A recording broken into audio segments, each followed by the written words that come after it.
Chapitre 10 Wimmera River. Le lendemain 24 décembre, le départ eut lieu dès l'aube. La chaleur était déjà forte mais supportable, la route presque unie et propice au pas des chevaux. La petite troupe s'engagea sous un taillis assez clairsemé. Le soir, après une bonne journée de marche, elle campa sur les bords du lac Blanc, aux eaux saumâtres et impotables. Là, Jacques Paganel fut forcé de convenir que ce lac n'était pas plus blanc que la mer Noire n'est noire, que la mer Rouge n'est rouge, que le fleuve Jaune n'est jaune, et que les montagnes bleues ne sont bleues. Cependant, il discuta fort par amour-propre de géographe, mais ses arguments ne prévalurent pas. Mr. Olbinett prépara le repas du soir avec sa ponctualité habituelle, puis les voyageurs, les uns dans le chariot, les autres sous la tente, ne tardèrent pas à s'endormir, malgré les hurlements lamentables des dingos, qui sont les chacals de l'Australie. Une plaine admirable, toute diaprée de chrysanthèmes, s'étendait au-delà du lac Blanc. Le lendemain, Glenarvan et ses compagnons, au réveil, auraient volontiers applaudi le magnifique décor offert à leurs regards. Ils partirent. Quelques gibbosités lointaines trahissaient seules le relief du sol. Jusqu'à l'horizon, tout était prairies et fleurs dans leur printanière érubescence. Les reflets bleus du lin à feuilles menues se mariaient au rouge écarlate d'un acanthus particulier à cette contrée. De nombreuses variétés d'hémérophilis égayaient cette verdure, et les terrains imprégnés de sel disparaissaient sous les ansérines, les aroches, les bêtes, celles-ci glauques, celles-là rougeâtres, de l'envahissante famille des salsolacées. Plantes utiles à l'industrie, car elles donnent une soude excellente par l'incinération et le lavage de leurs cendres. Paganel, qui devenait botaniste au milieu des fleurs, appelait de leurs noms ces productions variées, et avec sa manie de tout chiffrer, il ne manqua pas de dire que l'on comptait jusqu'ici 4200 espèces de plantes, réparties en 120 familles, dans la flore australienne. Plus tard, après une dizaine de milles rapidement franchis, le chariot circula entre de hauts bouquets d'acacias, de mimosas et de gommiers blancs, dont l'inflorescence est si variable. Le règne végétal dans cette contrée des Spring Plains ne se montrait pas ingrat envers l'astre du jour, et il rendait en parfum et en couleur ce que le soleil lui donnait en rayons. Quant au règne animal, il était plus avare de ses produits. Quelques casoars bondissaient dans la plaine, sans qu'il fût possible de les approcher. Cependant, le major fut assez adroit pour frapper d'une balle au flanc un animal fort rare et qui tente à disparaître. C'était un jabiru, la grue géante des colons anglais. Ce volatile avait 5 pieds de haut et son bec noir, large, conique, à bout très pointu, mesurait 18 pouces de longueur. Les reflets violets et pourpres de sa tête contrastaient vivement avec le vert lustré de son cou, l'éclatante blancheur de sa gorge et le rouge vif de ses longues jambes. La nature semblait avoir épuisé en sa faveur toute la palette des couleurs primitives. On admira beaucoup cet oiseau, et le major aurait eu les honneurs de la journée si le jeune Robert n'eût rencontré, quelques milles plus loin, et bravement assommé, une bête informe, moitié hérisson, moitié fourmilier, un être à demi ébauché, comme les animaux des premiers âges de la création. Une langue extensible, longue et gluante, pendait hors de sa gueule édentée, et pêchait les fourmis, qui forment sa principale nourriture. C'est un échidné, dit Paganel, donnant à ce monotrème son véritable nom. Avez-vous jamais vu un pareil animal ? Il est horrible, répondit Glenarvan. Horrible, mais curieux, reprit Paganel. De plus particulier à l'Australie, et on le chercherait en vain dans toute autre partie du monde. Naturellement, Paganel voulut emporter le hideux échidné et le mettre dans le compartiment des bagages. Mais Mr. Olbinett réclama avec une telle indignation que le savant renonça à conserver cet échantillon des monotrèmes. Ce jour-là, les voyageurs dépassèrent de 30 minutes le 141e degré de longitude. Jusqu'ici, peu de colons, peu de squatteurs s'étaient offerts à leur vue. Le pays semblait désert. D'aborigènes, il n'y en avait pas l'ombre, car les tribus sauvages errent plus au nord, à travers les immenses solitudes arrosées par les affluents du Darling et du Murray. Mais un curieux spectacle intéressa la troupe de Glenarvan. Il lui fut donné de voir un de ces immenses troupeaux que de hardis spéculateurs amènent des montagnes de l'Est jusqu'aux provinces de Victoria et de l'Australie méridionale. Vers 4 heures du soir, John Mangles signala à 3 milles en avant une énorme colonne de poussière qui se déroulait à l'horizon. D'où venait ce phénomène? On fut fort embarrassé de le dire. Paganel penchait pour un météore quelconque, auquel sa vive imagination cherchait déjà une cause naturelle. Mais Ayrton l'arrêta dans le champ des conjectures où il s'aventurait, en affirmant que ce soulèvement de poussière provenait d'un troupeau en marche. Le quartier-maître ne se trompait pas. L'épaisse nuée s'approcha. Il s'en échappait tout un concert de bêlements, de hennissements et de beuglements. La voix humaine, sous forme de cris, de sifflets, de vociférations, se mêlait aussi à cette symphonie pastorale. Un homme sorti du nuage bruyant, c'était le conducteur en chef de cette armée à 4 pattes. Glenarvan s'avança au-devant de lui et les relations s'établirent sans plus de façon. Le conducteur, ou pour lui donner son véritable titre, le stock-keeper, était propriétaire d'une partie du troupeau. Il se nommait Sam Machell et venait en effet des provinces de l'Est, se dirigeant vers la baie Portland. Son troupeau comprenait 12 075 têtes, soit 1000 bœufs, 11 000 moutons et 75 chevaux. Tous ces animaux, achetés maigres dans les plaines des montagnes bleues, allaient s'engraisser au milieu des pâturages salutaires de l'Australie méridionale, où ils sont revendus avec grand bénéfice.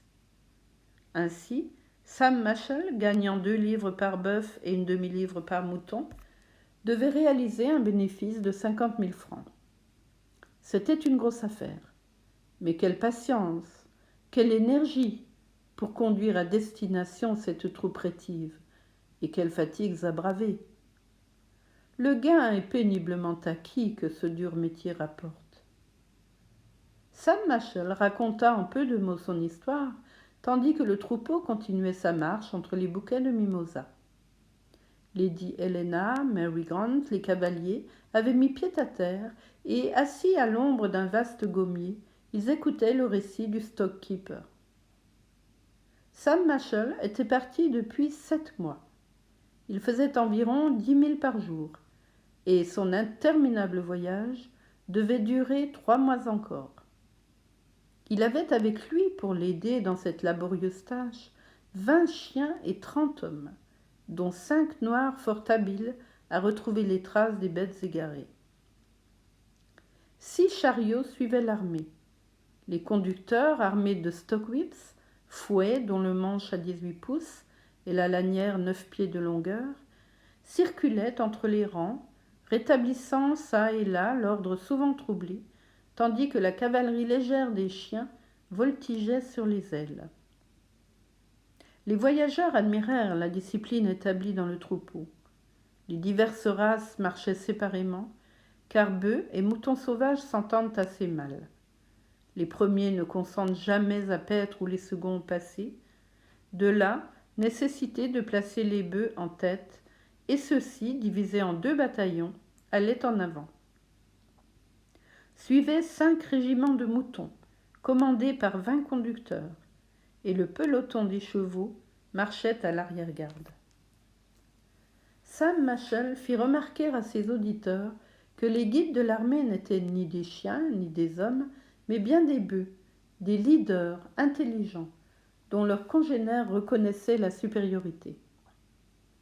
Ils s'avançaient au premier rang avec une gravité parfaite, prenant la bonne route par instinct, et très convaincus de leur droit à être traités avec égard. Aussi les ménageait-on, car le troupeau leur obéissait sans conteste. Leur convenait-il de s'arrêter ? Il fallait céder à ce bon plaisir, et vainement essayait-on de se remettre en marche après une halte, s'ils ne donnaient eux-mêmes le signal du départ. Quelques détails ajoutés par le stock-keeper complétèrent l'histoire de cette expédition, digne d'être écrite, sinon commandée, par Xénophon lui-même. Tant que l'armée marchait en plaine, c'était bien. Peu d'embarras, peu de fatigue, les bêtes paissaient sur la route, se désaltéraient aux nombreux criques des pâturages, dormaient la nuit, voyageaient le jour, et se rassemblaient docilement à la voix des chiens. Mais dans les grandes forêts du continent, à travers les taillis d'eucalyptus et de mimosas, les difficultés croissaient. Pelotons, bataillons et régiments se mélangeaient ou s'écartaient, et il fallait un temps considérable pour les réunir. Que par malheur un leader vint à s'égarer, on devait le retrouver à tout prix sous peine d'une débandade générale, et les Noirs employaient souvent plusieurs jours à ces difficiles recherches. Que les grandes pluies vinssent à tomber, les bêtes paresseuses refusaient d'avancer, et par les violents orages, une panique désordonnée s'emparait de ces animaux fous de terreur. Cependant, à force d'énergie et d'activité, le stock-keeper triomphait de ses difficultés sans cesse renaissantes.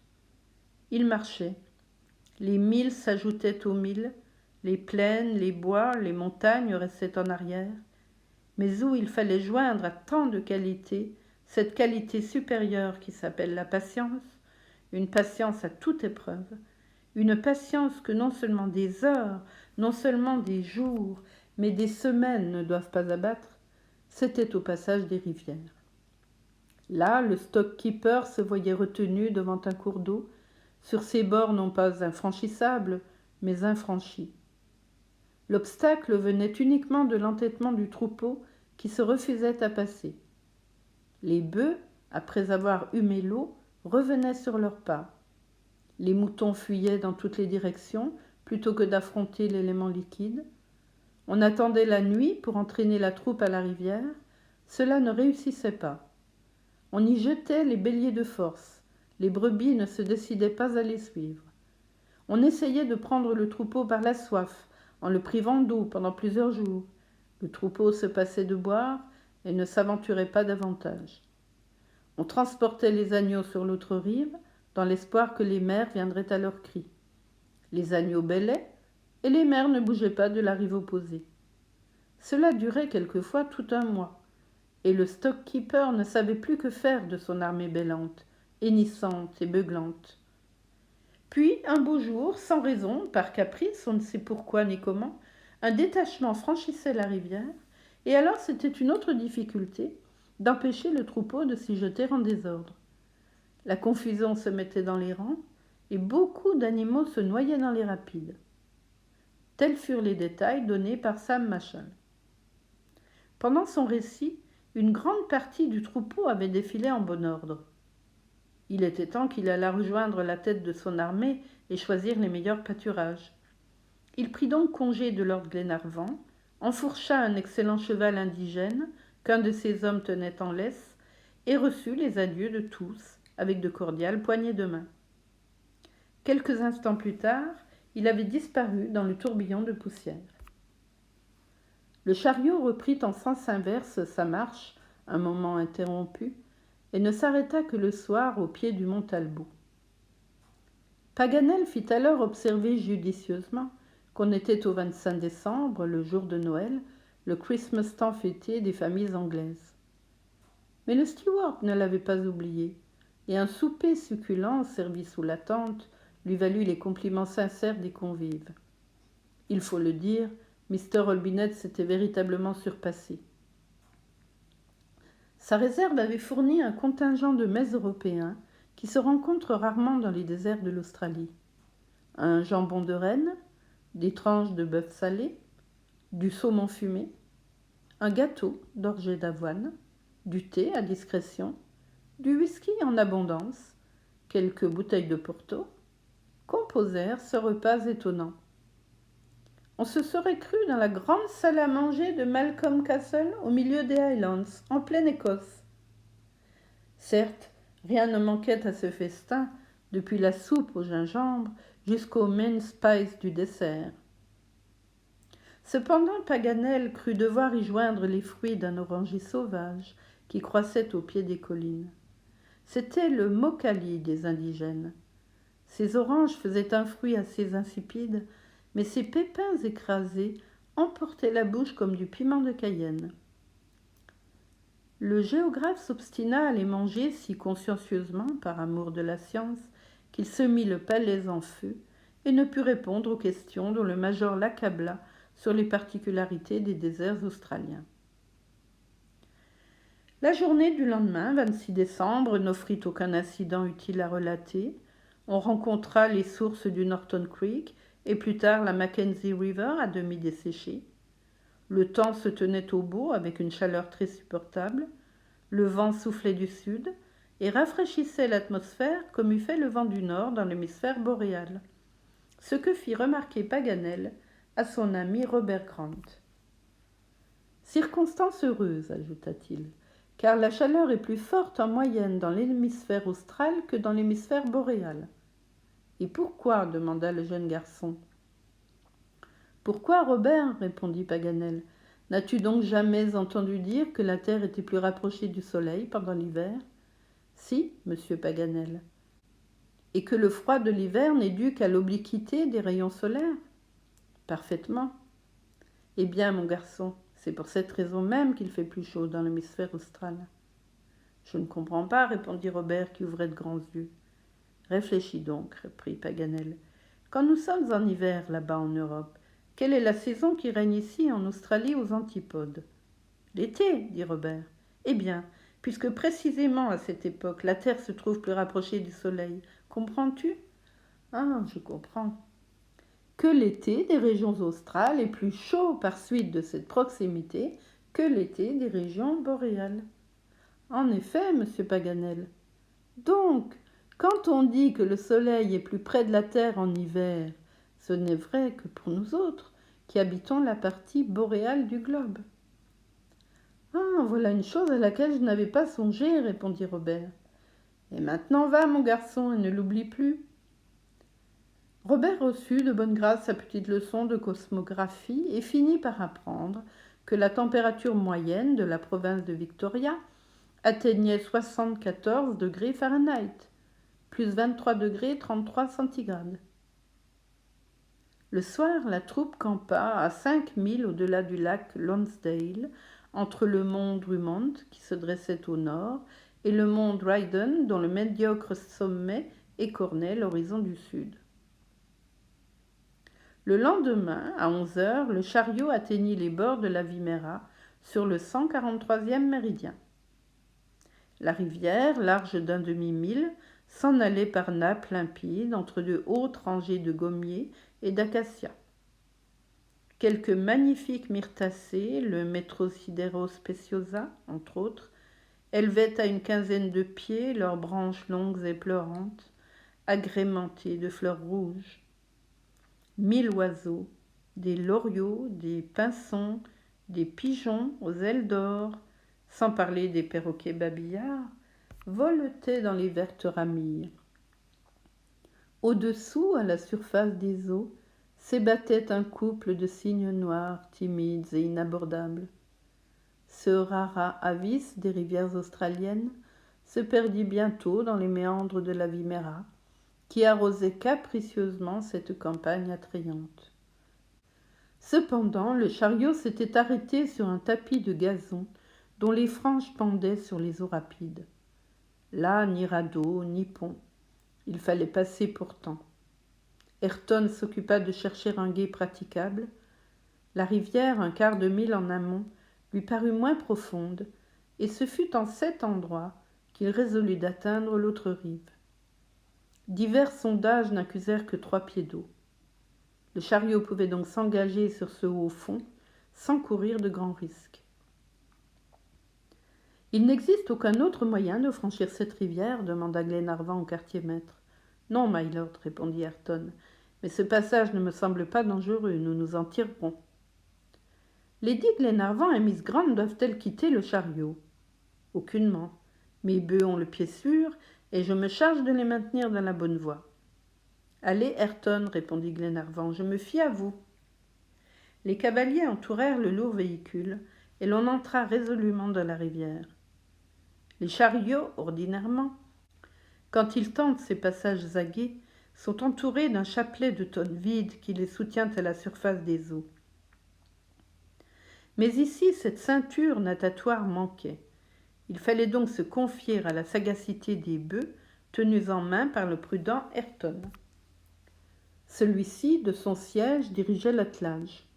Le major et les 2 matelots fendaient le rapide courant, à quelques toises en tête. Glenarvan et John Mangles, de chaque côté du chariot, se tenaient prêts à secourir les voyageuses. Paganel et Robert fermaient la ligne. Tout alla bien jusqu'au milieu de la Wimerra. Mais alors le creux s'accusa davantage et l'eau monta au-dessus des jantes. Les bœufs, rejetés hors du gué, pouvaient perdre pied et entraîner avec eux l'oscillante machine. Ayrton se dévoua courageusement, il se mit à l'eau, et s'accrochant aux cornes des bœufs, il parvint à les remettre en droit chemin. En ce moment, un heurt impossible à prévoir eut lieu, un craquement se fit, le chariot s'inclina sous un angle inquiétant, l'eau gagna les pieds des voyageuses, tout l'appareil commença à dériver, en dépit de Glenarvan et de John Mangles, cramponnés aux ridelles. Ce fut un moment plein d'anxiété. Fort heureusement, un vigoureux coup de collier rapprocha le véhicule de la rive opposée. La rivière offrit aux pieds des bœufs et des chevaux une pente remontante, et bientôt hommes et bêtes se trouvèrent en sûreté sur l'autre bord, non moins satisfaits que trempés. Seulement l'avant-train du chariot avait été brisé par le choc, et le cheval de Glenarvan se trouvait déféré des pieds de devant. Cet accident demandait une réparation prompte. On se regardait donc d'un air assez embarrassé, quand Ayrton proposa d'aller à la station de Black Point, située à 20 milles au nord, et d'en ramener un maréchal ferrant. « Allez, allez, mon brave Ayrton, lui dit Glenarvan, que vous faut-il de temps pour faire ce trajet et revenir au campement ?»« 15 heures peut-être, répondit Ayrton, mais pas plus. Partez donc, et en attendant votre retour, nous camperons au bord de la Wimerra. » Quelques minutes après, le quartier-maître, monté sur le cheval de Wilson, disparaissait derrière un épais rideau de mimosas.